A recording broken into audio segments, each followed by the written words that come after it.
Well, welcome viewers, Dr. J.W. Morrison, theologist. Frankensteiniemism, the alphabet dissemination. We're actively being silenced, demonized, and censored. And if there's one particular topic that I think encapsulates this perfectly, it is the entire debate around so-called trans rights. The fact that this became so toxic so suddenly that we allowed medical professionals to give puberty blockers to children. We even allowed some children to go ahead and mutilate their bodies with surgical interventions for what is essentially a mental health condition. And then we even believed that a mental health condition that once upon a time affected about 0.0 something percent of the population, largely males, is suddenly affecting about 30% of girls at school. And we went, oh, that's normal. It's just because we weren't talking about it. And a lot of people out there are like, where did this come from? What's going on? Because it's weird and it's frightening and we're confused and we're worried and we've not been allowed to talk about it and people are pulling the wool over our eyes, but that is not going to happen anymore. Well, not on this show. And this now, ladies and gentlemen, is a woman that I've been following for quite a number of years, and I think she is incredible. She is right at the heart of the investigation into trans activism, and without further ado, I am so proud to welcome her onto the programme today. Jennifer Bilek, investigative journalist who has been following the money behind the trans industry. Jennifer, honestly, it's such a great honour for me to have you on. The work you do is so, so important. I don't even know where to begin. I don't even know where to begin, but I'm just going to ask you a very simple question and give you as much breathing space and time as you need to answer it, which is, where has this all come from and why? Okay, well, first of all, thank you so much for having me on. Not a lot of platforms are allowing for this information to get out. And I've been researching the gender industry for over a decade, specifically the money and the power behind it, like what drives it, who drives it, and why. And so people are looking at this as, a human rights movement for the marginalized. And this couldn't be further from what it actually is. This is a technocratic assault, a corporate technocratic assault on human reproduction, on the sex binary. The motive is to deconstruct the binary in effort to move sexual reproduction to the tech sector so that we will no longer eventually reproduce the species through copulation and gestation, which is why we have people promoting powerful people, corporations, banks, legal firms, educational institutions, philanthropic billionaires, promoting the idea of a sex spectrum, that suddenly the binary doesn't exist. Let's talk about some of these people. It's, for a lot of people listening to this for the first time, it's sort of, it's so wow to try and take on board. Who are some of the people who are really throwing money into this through so-called philanthropy? What connections do they have? What industrial interests do they have? Okay, well, first of all, you have Google, Microsoft, Intel, Salesforce, Amazon, and all the other major technological institutions, corporations, leveraging their power to support the deconstruction of the sex binary, to drive this narrative into our cultures. You also have, this is also working through the LGBT political apparatus. It has basically been co-opted.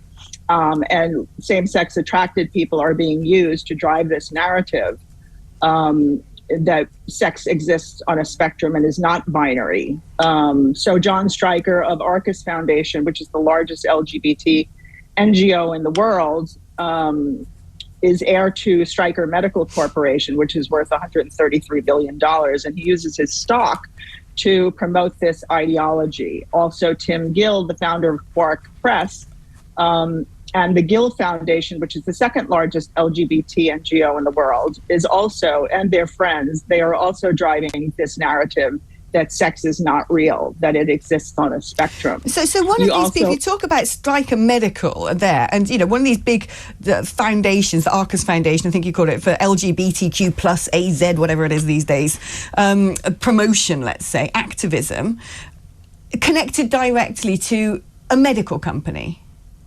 Exactly, which is also involved in the facial feminization market. Right. Yeah, because that's something else. So, I've always wondered where the Kardashians came from and why. Yeah. But I mean, so yeah, what is the end goal in all of this? And how is it, when you list off all of these sort of tech companies who are sort of in on it, let's say, are they aware that they're in on it? Do they sort of sit in, around big white tables in shiny corporate buildings and say, I know what we need to do, this is our plan? Or is it sort of more diffuse than that? Are they sort of, do corporations sort of sign up to these things because they're sort of spineless and they think they have to without much consideration? It's both, but all the way at the top, when you're talking about the billionaire class, they're all aware of what's going on. I mean, this is really a transhumanist paradigm, and they've been talking about it since 2000, since the early 2000s, melding us with technology, human cyborgs. They're all talking about it, and they're all promoting it as real. We are going to be, and we are being closer and closer melded with technologies. Is there a relationship between big tech and pharma? Because I mentioned the Kardashians earlier, and they don't act, they don't sing, and they don't really have any discernible talents, but they all seem to have been made on an operating table for the male gaze. And what's happened with the Kardashianization of the world is so many more women than ever before are getting breast implants and lip fillers and Botox and bum implants and all of these things, which must be very well lining the pockets of the medical industry. Of course. Well, this is sent down. I wouldn't call the tech industry or the medical industry the pinnacle of this whole transgender industry. I would call it the banks. The banks are invested in this, in moving us as a species out of our biological realm into a greater fusion with technology. And the tech industry works hand in hand with the medical industry. I mean, the medical industry is run by technology, as is everything else. It's not just drugs, it's machines, the medical industry. So yeah, and it's all being, run through the LGB political apparatus because they want people to think it's, a human rights for the marginalized. But, reproductive technologies have really advanced. I mean, they're researching ectogenesis, which is, growing children outside of women's bodies. And this is poised to be, a $1 billion industry by 2032, right? Along with surrogacy, which removes the baby from the mother, right? Yeah, I mean, these are huge advances in medical technology that frankly didn't exist a few decades ago and certainly weren't being used. And increasingly now we're seeing if two men want to have a child, or even if someone who has gone through transition, if you will, wants to have a child, there are all sorts of ways and means to do that. But what I don't understand is why. Why do people want to do this?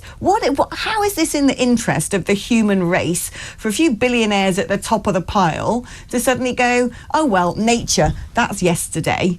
Let's do it this way instead? Well, men have always been trying to conquer nature. And they have more advanced technologies that can help them do that. So they want to try. They think they're creating God with technology. One of the most pivotal individuals at the seat of this movement or this agenda is Martine Rothblatt, who's a lawyer, a tech entrepreneur. He's a transhumanist. He's a transsexual. And he has written this ideology down, that we should dismantle the sexes. as progressive. And something I've got to say, because Jennifer, I'm regulated by an oversight, so I've got to do my sort of caveats, but bear with me while I do my small print, just to make very clear that the companies we're talking about aren't here to defend themselves, and we will have to take Jennifer's word for all of her research, and indeed any individuals that have been mentioned. But if anyone from the aforementioned companies, or indeed individuals, does want to comment, you are more than welcome on the show. This is a place where everybody gets to join the conversation. Jennifer, talk to me about how you've gone about doing this research, because the things you're talking about, to a lot of it is a radical. To me, I don't find it radical at all.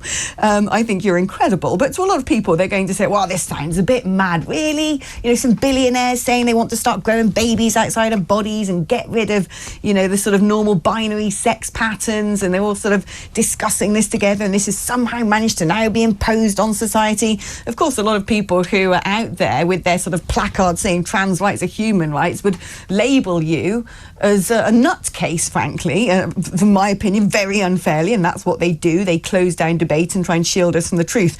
So how have you gone about evidentially getting this information and joining the dots together?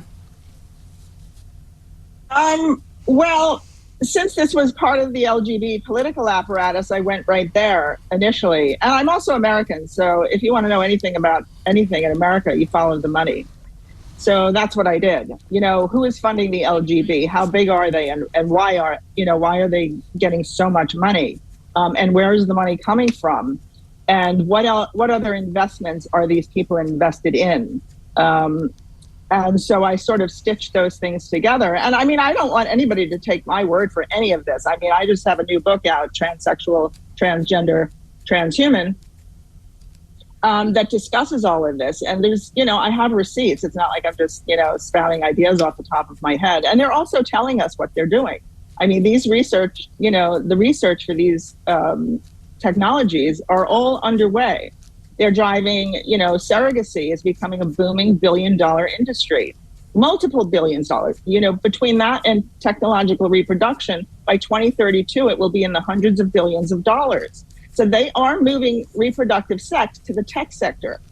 Yeah, and so this, and they're also teaching children that they're not whole biological systems, but compartmentalized parts, commodities for the market. They're teaching them this in school, along with surrogacy and reproductive technologies. This is all being taught to children in grade schools. Oh, yeah, in America and here and across the West, and also being foisted to them online. I am with you until 4 o'clock. Now, just before the break, I was talking to Jennifer Bilek, who's an investigative journalist in America, who has been following the money behind the trans industry. And I want to go back to that conversation with Jennifer. Some people have messaged me sort of saying, wow, this sounds a bit mad. I thought you were more sensible than to be talking about these sorts of things, Alex. And my reaction to this is, well, look, if we just sit here and assume that all this stuff is happening organically, if we sit here and think that, well, you know, well, all kids have always been non-binary, or think they're born in the wrong bodies, and, you know, all we're doing is just talking about it now, I think that we're sort of allowing ourselves to be rather naive. What got you into all of this? When did you begin, and what made you begin? Well, first of all, I'd like to say, in answer to that, what's insane is the idea that men can become women or women can become men. This is a logical, rational, it's just so impossible. Right now, we're still a sexually dimorphic species right now. So that is an impossibility. It's absolute madness. And to be carving up children's, you know, healthy reproductive systems for this is mad. And it's not so much naivete that people don't believe this, it's indoctrination. This is a castration cult. We've seen them before throughout history. This one happens to be amped up on technology and vast sums of money.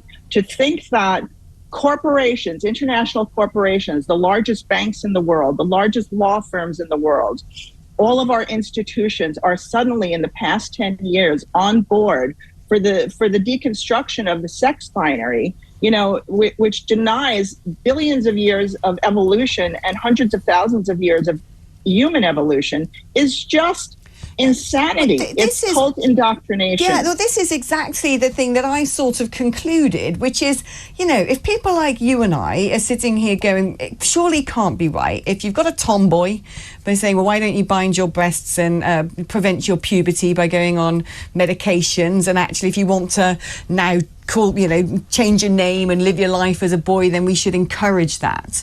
We've just had a big scientific report here in the United Kingdom, the Cass report, done by a very renowned paediatrician for the government, Hilary Cass. And as a result, both the last government, our current governments, have now banned, at least in the National Health Service, puberty blockers for children, rightly so.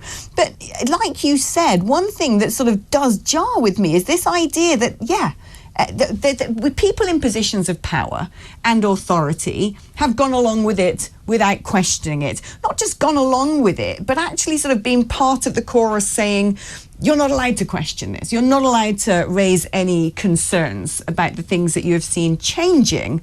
And so for me, I don't know where I stand on all of this, but either this is some sort of just corporate groupthink, because you've got highly overactive LGBTQ plus campaigners, activists in line with the ones you were talking about, pumping a load of money into the system.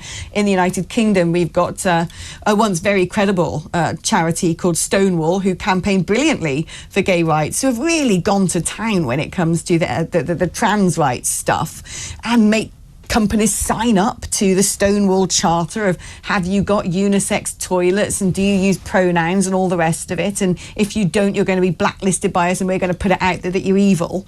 And so part of me thinks that, why do we want to create human rights structures for people that want to deny their human sex reality?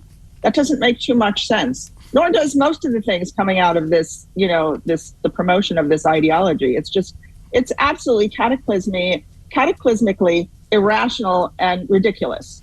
Yeah, that's how I find it. The corporate world would support this because a few men have a fetish, Well, that's the thing. That's what I don't understand. Where it's come from, why it's exploded as virulently it has, that we've even got to the stage of children having irreparable medical intervention that's now had to be made illegal by the government. Thank goodness that's happened. But this has only happened after a scientific report. Before the science came into it, everyone was just going along with this like it was the best thing since sliced bread.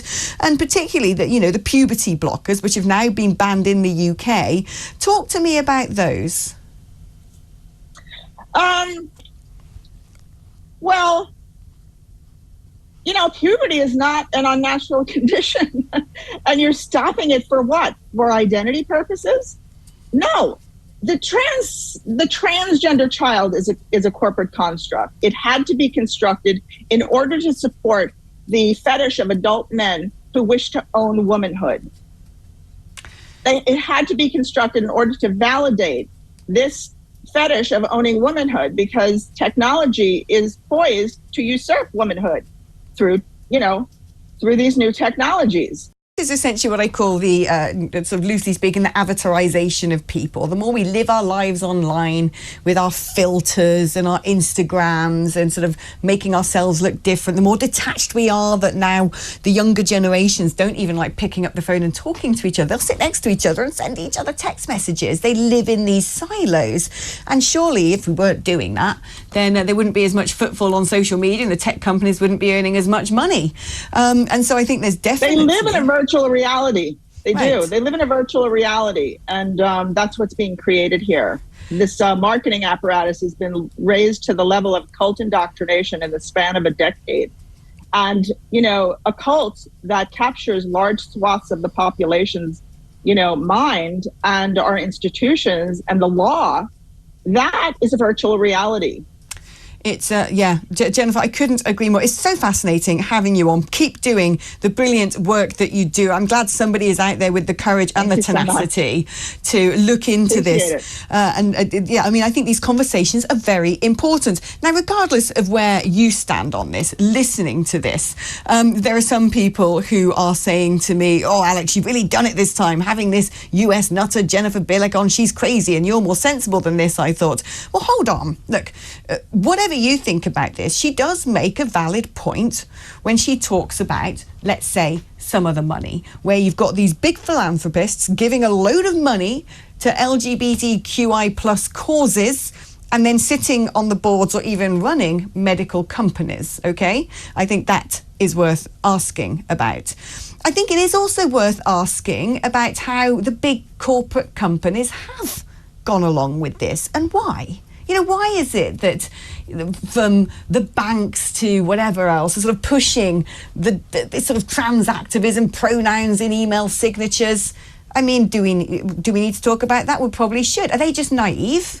Has this sort of organically evolved because humans are a bit like that? They're lemming-like. Or is there people sitting there at the top of the ladder? I don't know, right? I don't know. But I think it's worth asking that question as well. And Jennifer was also talking about how increasingly we're medicalising fertility, let's say. We're turning this into, you know, great money-earning exercise, whether it's two men using surrogates to start families and so on and so forth, where it's being taken out of the hands of Mother Nature and put in the hands increasingly of pharmaceutical companies. Is that by design, or is that just the changing nature of society? I don't know. I don't claim to be an expert on any of this, but I do think it's very important to start having a conversation. And I am glad that people like Jennifer Bilek are out there looking into this. What you've got to do is take from that interview what you like and start doing your own research, because the more that we question and scrutinise and have curiosity rather than just going along with the crowd, the better society will be, the safer society will be, and probably the less divisive society will be, rather than just going along with trends and jumping on the bandwagon of censorship. If we actually stop to think and ask questions, and not just ask questions of other people, but ask questions of ourselves, to test our own beliefs and wonder whether we've got it right as well and what may have influenced us.